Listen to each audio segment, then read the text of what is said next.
श्रियकान्ताय कल्याणनिधये निधयेऽर्थिनाम् श्रीवेङ्कटनिवासाय श्रीनिवासाय मङ्गलम्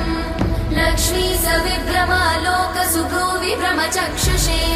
चक्षुषे सर्वलोकानां वेङ्कटेशाय मङ्गलम् श्रीवेङ्कटाद्रिशृङ्गाग्रमङ्गलाभरणाग्रये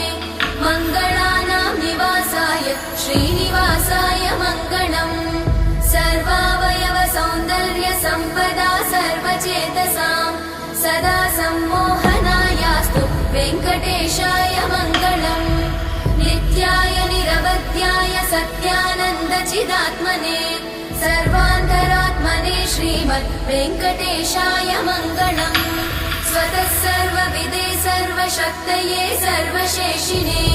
सुलभाय सुशीलाय वेङ्कटेशाय मङ्गलम्।